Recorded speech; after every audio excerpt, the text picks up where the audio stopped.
I mean, how are we not going to talk about Jason Tatum yet and what he did tonight? I think this was I was about to get into it actually because down the stretch, tie game. You know my motto. If the game is tied, I don't mind Jason Tatum getting that shot. I just care about what quality shot he gets. That was good. That's good Tatum, right? He didn't wait till the very last second. Yeah. Took his time with that one and was patient and got a good look. Yeah, leave a little chance for an offensive rebound right there. If you have 4 seconds left, Right. there's actually a possibility of that. That's another thing they didn't do on Friday. They left too few seconds left on the clock, but there was less time there. I mean, his passing just blows me away. 12 assists. When they drafted this guy, did you ever imagine him ever having 12 assists in a game? I mean, this is just mind-blowing, the amount and the speed at which he's become a great playmaker. He darted that on a line across the court to Brown for that shot before his own game winner, and he had another pass like that to Semi before. These skip passes that I always imagine him being like a great secondary playmaker off the roll, finding guys to either side of him. Mhm. But he's creating off the dribble at a high rate right now. And, Nick, I'm concerned as you are about the defense of this team, the urgency. But when it comes to the offense, the roles that everybody's setting themselves into, Tatum is that primary playmaker. Brown is the secondary scorer. Smart taking less shots. I mean, this has been so quick that they've set into their roles on offense, and it's so smooth on that end. Say what you want about the defense the last couple of nights, but they're getting everything they want on offense. Yeah, but when they're hitting threes, for sure, I would agree with that. I think that when the three ball's off, it doesn't look quite as pretty.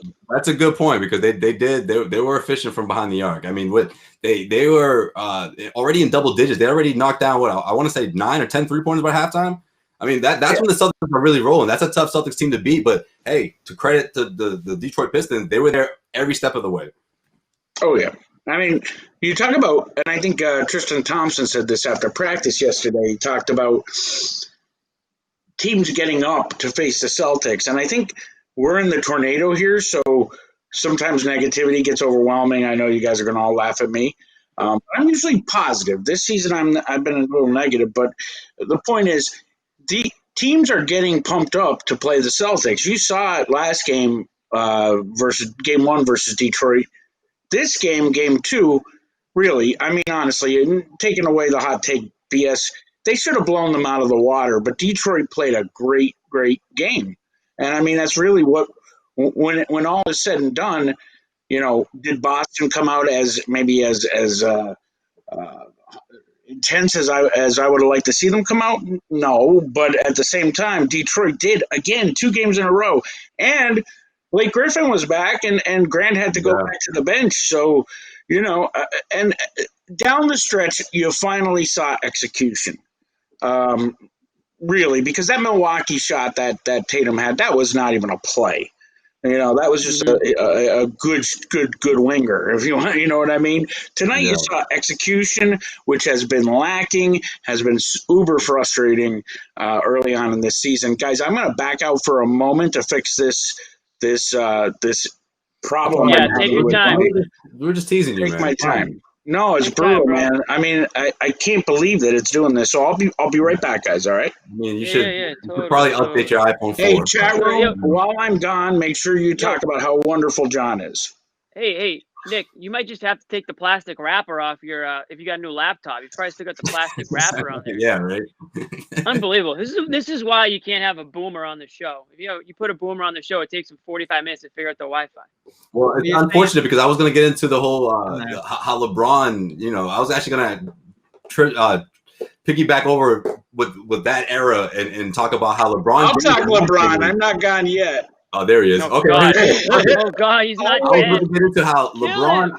I think LeBron James, the era that Jason Tatum grew up watching LeBron James, I think it has a big part to do with this, right? LeBron sort of made it cool to get 12, 13 assists to go with your 40 points, right? Whereas the Jordan era or guys that came before him, it was like, no, just score. Don't worry about everybody else because Jordan showed us that you have to just score.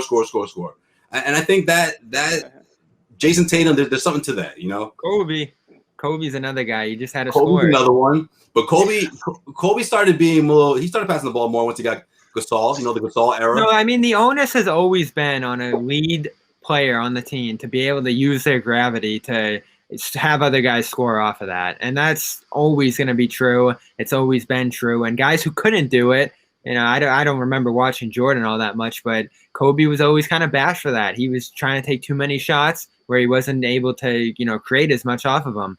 Now, later in his career, he does a better job with that. I'm just so stunned that Tatum in, what are we talking about, year 4 now, is already able to do this at such a high rate. Now, the turnovers are still there, but on a night like tonight, they're down a little bit. And this is going to be, Nick's freaking out. Fans are freaking out. I'm mad about the defense, but look around the league right now. Everybody's 500. Everybody's having weird losses. Yeah. The team's brutally injured. You're missing Kemba. You're missing all these other guys.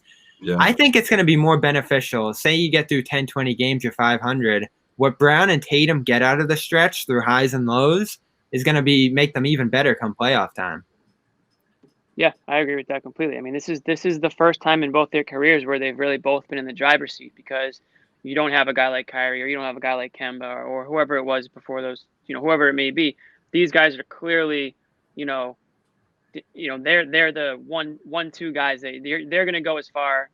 Your Celtics are going to go as far as they take you, more than ever. So it's great to have them experience this type of role, it's especially at such a young age, and not only experience it, but like live up to it. Like they're excelling in it. Yeah, you can look at the record and say, oh, they're only 4-3, but that's, in my opinion, to no fault of their own. I think they're really outperforming in a lot of games.